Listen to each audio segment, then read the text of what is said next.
오늘은 출애굽기 18장을 읽어보겠습니다. 17장에서는 이스라엘 백성이 르비딤으로 옮겨가게 되는데 그곳에서 물이 없어서 원망하게 되고 그래서 모세가 반석을 쳐서 물을 얻게 되는 이야기가 나옵니다. 그리고 아말렉이라고 하는 부족이 이스라엘과 맞아서 전투를 벌이게 되는데 하나님께서 도우셔서 아말렉을 이기게 됩니다. 모세가 산에서 지팡이를 들고 손으로 지팡이를 들고 있을 때 이스라엘이 이기고 또 내리면은 지고 하는 그런 과정을 되풀이하는 것을 보고 옆에 아론과 훌이 손을 하루 종일 들고 있게 해서 그 전투를 이기게 되는 그런 이야기가 17장에 기록되어 있습니다. 오늘은 18장을 읽어보겠습니다. 모세의 장인이며 미디안 제사장인 이드로가 하나님이 여호와께서와 자기 백성 이스라엘에게 하신 일, 곧 여호와께서 이스라엘을 애굽에서 인도하여 내신 모든 일을 들으니라. 네. 모세의 장인이 이드로죠. 출애굽기 2장에 보면 루엘이라고도 불리기도 하고 나중에 사사기에도 나오는데 호밥이라는 이름으로 나오기도 합니다. 이드로라는 이름이 제일 많이 나오지만 다른 이름으로도 불리고 있습니다. 이드로가 모세가 어떤 일을 겪었는지 그리고 이스라엘 백성이 어떻게 지금 이집트를 나와서 그곳에 당도하게 됐는지를 대략적으로 아마 들었을 것 같습니다. 그래서 여호와께서 이스라엘 애굽에서 인도하여 내신 모든 일을 듣게 됩니다. 소문으로 들었겠죠. 그래서 모세의 장인 이드로가 모세가 돌려보냈던 그의 아내 십보라와 그의 두 아들을 데리고 왔으니 그 하나의 이름은 게르솜이라. 이는 모세가 이르기를 내가 이방에서 나그네 되었다 함이요. 하나의 이름은 엘리에셀이라. 이는 내 아버지의 하나님이 나를 도우사 바로의 칼에서 구원하셨다 함이더라. 네. 모세의 장인이 혼자 오지 않고 모세가 이집트로 가는 길에서 돌려보냈던 그 아내 십보라와 게르솜 그리고 둘째 아들 엘리에셀을 데리고 옵니다. 게르솜이라는 이름은 이방에서 나그네 되었다 이런 뜻을 가지고 있고 엘리에셀이라는 뜻은 하나님이 나를 도우셨다. 바로의 칼에서 구원하셨다. 이렇게 그런 뜻을 가진 이름이라는 뜻이죠. 그러니까 아들이 이름을 지을 때는 그 아버지가 그 아들에 대한 기대감 그리고 그 신앙 고백으로서 이름을 그렇게 지었을 뿐이지 이 게르솜과 엘리에셀이 어떤 삶을 살았는지 그 아버지가 지어주신 그 이름대로 살았는가 하는 부분은 차후의 문제죠. 자, 그리고 보면 내 아버지의 하나님이라고 나오는데 모세는 공주 양자로 들어갔기 때문에 그 아버지가 사실은 누구인지 몰랐겠죠. 그러나 그 어머니를 통해서 그가 유모로 받아들였던 그 어머니를 통해서 그 혈통도 알게 되고 그의 실제 아버지를 알았을 것입니다. 그렇지만 궁에서 그 아버지, 왕이 자신의 아버지인데 그만큼 높은 지위에서 살게 되었지만 그는 쫓겨나서 축출되어서 미디안으로 오게 되었죠. 자, 모세의 장인 이드로가 모세의 아들들과 그의 아내와 더불어 광야에 들어와 모세에게 이르니 곧 모세가 하나님의 산에 진친 곳이라. 자, 지도를 한번 보겠습니다. 두란노 서원에서 나온 성서 지도입니다. 보시면 지금 르비딤이라고 하는 곳이 이곳이죠. 르비딤에서 지금 진치고 바로 시내산으로 들어가기 바로 직전입니다. 그런데 미디안 족속들이 살았던 곳은 이 아카바만 동쪽에 있는 이 지역이나 또는 이들 중에 일부가 떨어져 나와서 이 반대편에 살았을 가능성이 높습니다. 그래서 이 지역에 대체로 미디안 족속이 살았고 그래서 모세도 이집트를 나와서 이 아카바만 서쪽에 있는 어디에서 살았지 않았을까. 이드로도 아마 이쪽 근처에서 살지 않았을까 그런 생각이 됩니다. 그렇기 때문에 이스라엘 백성이 르비딤이라고 하는 아주 가까이 왔을 때 거리가 가까웠죠. 그래서 아마 그 딸과 두 손자를 데리고 마주로 나왔을 것 같습니다. 자, 6절 보면 그가 모세에게 말을 전하되 내 장인 나 이드로가 내 아내와 그와 함께한 그의 두 아들과 더불어 내게 왔노라. 자, 모세에게 미리 전가를 보내서 자기가 도착했고 가족들을 데리고 왔다라는 소식을 먼저 보내게 됩니다. 그러니 모세가 맞으러 나갔겠죠. 모세가 나가서 그의 장인을 맞아 절하고 그에게 입맞추고 그들이 서로 문안하고 함께 장막에 들어가서 모세는 근 1년 만에 아마 가족을 만났을 것으로 생각이 되고 이도로는 모세가 자기 사위가 왜 이집트로 돌아갔는지 그리고 이스라엘 구원하기 위해서 이집트로 돌아갔는지 몰랐고 단지 그의 가족이나 친척이 잘 살고 있는지 또는 죽지는 않았는지를 확인하기 위해서 간다고 하고 갔기 때문에 그런 줄로만 알고 있었겠죠. 만약에 모세가 그런 목적으로 간다고 했을 때 그 딸과 손자들을 보내주었을 리가 만무합니다. 불가능하다고 생각했겠죠. 그런데 모세는 그렇게 말하지 않고 갔기 때문에 단지 친척들의 소식을 듣기 위해서 40년 만에 가는 것이었기 때문에 흔쾌히 이들은 보내주었던 것입니다. 그랬던 모세가 이스라엘 백성을 구원해서 나왔기 때문에 대단히 많이 놀랐겠죠. 자, 모세가 여호와께서 이스라엘 위하여 바로와 애굽 사람들에게 행하신 모든 일과 길에서 그들이 당한 모든 고난과 여호와께서 그들을 구원하신 이 일을 다 그 장인에게 말하매. 자, 모세가 그 장인을 만났기 때문에 그동안 있었던 모든 일들을 소상히 아마 얘기했겠죠. 이스라엘을 애굽 땅에서 구원해 내시기 위해서 하나님께서 어떤 재앙들을 내리셨고 또 장자를 죽이셨고 홍해를 건너게 하셨고 또 물과 먹을 것이 없을 때 어떻게 하나님께서 물과 먹을 것들을 공급하셨는지에 대해서 소상히 얘기했을 것 같습니다. 자, 소문으로 들었던 이야기들을 이도가 직접 들었겠죠. 그래서 여호와께서 이스라엘에게 큰 은혜를 베푸사 애굽 사람의 손에서 구원하심을 기뻐하여 이도로는 미디안의 제사장이었기 때문에 그런 신에 대한 또 종교적인 감각이 있어서 그것이 어떤 것을 의미하는지를 분명히 금방 알았겠죠. 하나님께서 살아계신 분이시고 하나님께서 그것을 진정으로 행하셨다면 하나님만큼 위대한 신이 있을 수가 없는 것이죠. 그래서 이도로는 애굽 사람의 손에서 이스라엘이 은혜를 입어서 구원받게 된 그 사실을 기뻐하면서 말합니다. 여호와를 찬송하리로다. 너희를 애굽 사람의 손에서와 바로의 손에서 건져내시고 백성을 애굽 사람의 손 아래에서 건지셨도다 하면서 찬양합니다. 이제 내가 알아두다. 여호와는 모든 신보다 크심으로 이스라엘에게 교만하게 행하는 그들을 이기셨도다 하고 모세의 장인 이드로가 번제물과 희생 제물들을 하나님께 가져오매 아론과 이스라엘 모든 장로가 와서 모세의 장인과 함께 하나님 앞에서 떡을 먹으니라.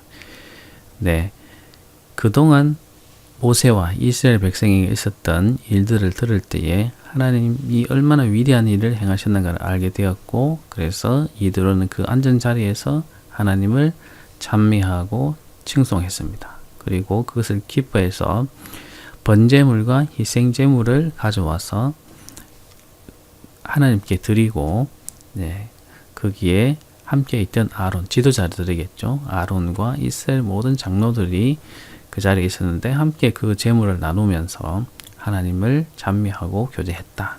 이런 이야기가 되겠습니다. 충분히 있을 수 있죠. 그리고 그 전에는 시내산에서 제사에 대한 규칙을 하나님께서 제정하시기 전에는 번제물 또는 희생제물에 대한 정해진 어떤 제사의 규정이 없었기 때문에 모세의 장인 이드로가 자기가 행했던 미디안 제사장이었기 때문에 자기가 중요한 일을 있을 때 제사를 지내고 자기가 섬겼던 신에게 제사를 지내고 했던 그런 관습대로 희생제물 또는 번제물을 가지고 와서 잡고 또 함께 나누면서 먹는 그런 관습을 따라서 서로 교제했다는 것이죠. 이드로가 정말 회심을 해서 하나님을 받아들이고 종교를 바꾸었을 것인가 하는 부분에 대해서는 논란의 여지가 많습니다. 어떤 신학자들은 그렇게 했다고 일부 주장하지만 대부분의 신학자들은 그렇지 않고 대부분의 그 당시 사람들이 인정했듯이 여러 신은 인정했고 다신적으로 인정했고 어떤 신은 더 위대하고 강력한 그 능력을 갖고 있는 신이고 어떤 신은 또 이런 데서 강하고 하는 그런 상대적인 가치를 부여해서 신을 여러 신들을 인정했기 때문에 분명히 모세의 장인 이드로도 이스라엘 백성의 신 여호와께서 행하신 일들을 고백하고 칭송을 했지만 그가 받아들이는 신으로는 그가 믿을 신으로는 받아들이지 않았을 가능성이 높다고 생각이 됩니다. 자, 13절 이튿날 모세가 백성을 재판하느라고 앉아 있고 백성은 아침부터 저녁까지 모세 곁에 서 있는지라. 그런데 이드로가 이곳에 와서 그 다음날 모세가 하는 일을 가만 지켜봤는 것 같습니다. 그래서 모세는 장인이 왔는데도 그 다음날 일어나서 재판을 해야 되는 그런 상황이었던 것 같아요. 그래서 백성을 재판하느라고 앉아있고 백성은 하루 종일 모세가 자기의 재판을 해주기를 기대하면서 계속 순서대로 처리해 주기를 기대하면서 서 있었던 거죠. 물론 계속 서 있지는 않았겠지만 그 주변에서 계속 대기를 하고 있었겠죠. 그래서 모세의 장인이 이것을 보고 비효율적이라고 생각했던 것 같습니다. 그래서 모세가 백성에게 행하는 모든 일을 보고 이르되 내가 이 백성에게 행하는 이 일이 어찌 됨이냐 어찌하여 내가 홀로 앉아있고 백성은 아침부터 저녁까지 내 곁에 서 있느냐. 이드로가 모세가 하는 재판의 과정들을 지켜볼 때 너무 비효율적이어서 혼자 모든 재판을 감당하기에는 모세도 힘들고 그 과정을 기다리는 백성도 힘들다고 해서 생각해서 제안을 하게 됩니다.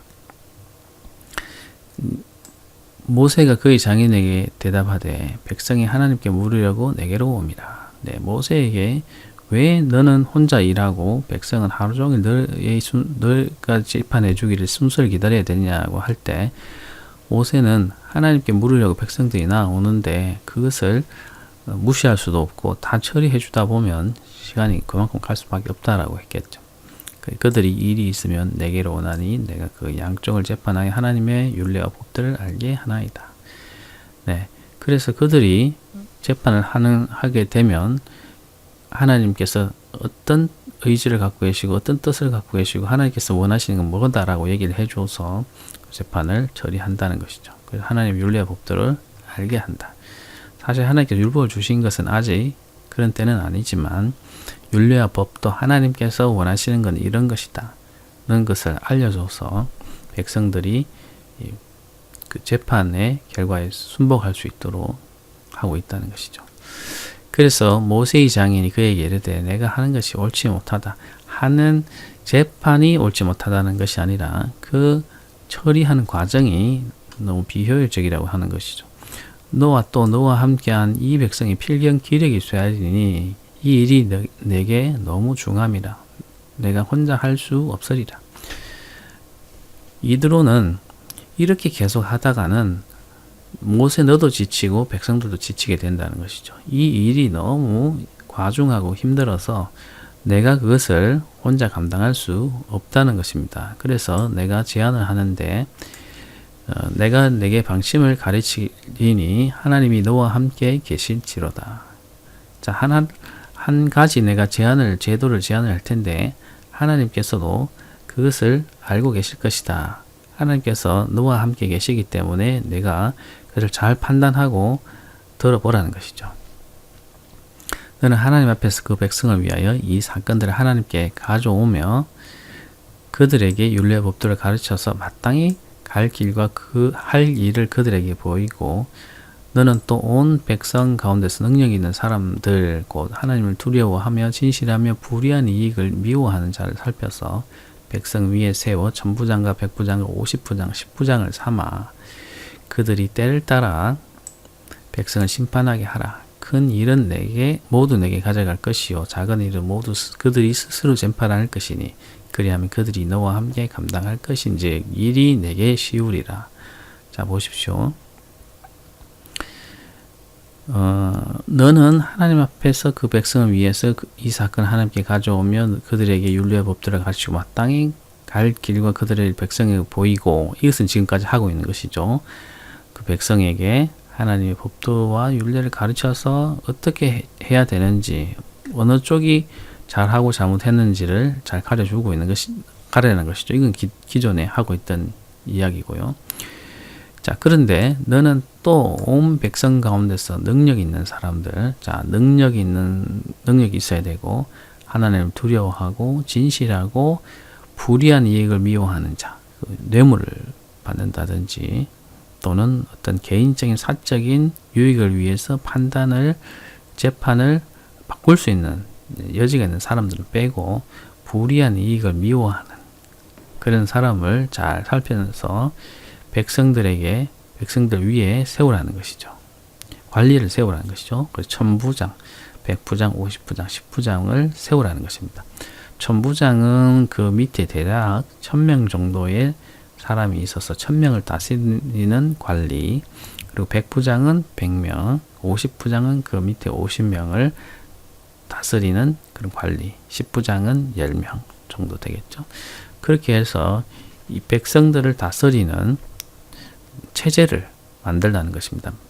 모세는 혼자서 다 감당하지 말고 여러 유능한 사람들을 유능하지만 강직하고 정직하고 신뢰할 수 있는 그런 사람들을 세워서 백성들이 그 사람들을 따르고 그 사람들이 간단하게 재판을 할 수 있도록 하라는 것입니다. 모든 것을 모세가 해서는 안 된다는 것이죠. 그래서 그들이 때를 따라서 백성을 재판하게 하고 큰 일이 있으면 중대하거나 재판이 어렵거나 하면은 모세에게 가져오고 간단한 재판은 그들이 할 수 있도록 그렇게 해주라고 하고 있습니다. 내가 만약 이 일을 하고 하나님께도 내게 허락하시면 내가 이 일을 감당하고 이 모든 백성도 자기 곳으로 평안히 가리라. 자, 이렇게 제도를 천부장, 백부장, 50부장, 10부장 제도를 만들어서 했는데 하나님께서 그것에 대해서 만족하시고 받아들이면 그렇게 하는 것이 맞다. 그렇게 하면 너도 좋고 백성들도 빨리 재판을 받고 집에 돌아가서 쉴 수도 있고 일을 할 수도 있으니 얼마나 효율적이냐. 하나님께 물어보고 맞다고 하면 그렇게 하라. 이렇게 말하죠. 자, 확실히 이드로는 이 신에 대한 제사장이기 때문에 항상 신의 뜻을 묻는 그런 이 감각을 갖고 있습니다. 그래서 자기가 제안은 하지만 그것이 하나님께서 만족하시냐를 먼저 물어보고 그렇다고 한다면 이렇게 시행했을 때 아마 유익이 있을 것이다. 이렇게 조언을 합니다. 그래서 이에 모세가 자기 장인의 말을 듣고 그 모든 말대로 하게 되는데 모세가 이스라엘 무리 중에서 능력 있는 사람을 택하여 그들을 백성의 우두머니 곧 천부장, 백부장, 50부장과 10부장을 삼게 되죠. 그래 그들이 때를 따라 백성을 재판하게 됩니다. 하다가 어려운 것은 모세에게 가져오고 모든 작은 일은 스스로 재판하더라. 어떻게 보면 지금 이 재판 제도하고 똑같습니다. 1심 제도, 2심 제도, 3심 제도 뭐 이런 제도가 있는 것처럼 간단한 재판은 천부장, 백부장, 50부장, 10부장이 할 수 있도록 하고 어려운 것만 가져와서 모세가 간단하게 재판할 수 있도록 하라는 것입니다. 자, 그리고 차후에 이 제도는 이스라엘이 전투에 나가게 됐을 때도 이 편제가 그대로 적용이 되어서 전투를 하고 또 돌아와서는 이대로 또 생활의 관리로서 또 일하게 되고 이렇게 제도가 자리매김하게 됩니다. 아주 중요한 제도를 이드로가 제안한 것이죠. 사실은 국가를 운영하려면은 이 정도의 제도를 갖고 있어야 되는데 이들은 급히 나왔고 또 그런 제도에 대해서 그 인근 국가에서는 이미 시행하고 있는 것인데 이들은 그것을 잘 몰라서 못하고 있었던 것인데 이드로가 결정적으로 그런 폐단을 보고서 제안을 하고 해서 이 제도가 확립되게 됐다고 이렇게 보시면 좋을 것 같습니다. 그래서 모세가 그의 장인을 보내니 그가 자기 땅으로 가니라. 아마 가까운 인근에 장인이 살았던 것 같습니다. 그래서 모세가 장인을 보내주었다 이런 말입니다. 자, 28장까지 우리가 읽어봤는데 이제 19장부터는 이스라엘 백성이 시내산에 이제 들어가서 하나님과 언약을 맺고 하나님과 그 백성과 하나님이 되는 그런 약속을 맺는 그런 과정이 나오게 됩니다. 다소간 지루한 내용도 있고 또 중요한 내용도 있으니까 그것을 잘 가려서 빨리 진행할 것은 빨리 진행하고 설명을 좀 상세하게 할 것은 상세하게 해서 지루하지 않게 그 부분은 좀 이렇게 지혜롭게 공부해 가면서 지나가도록 하겠습니다.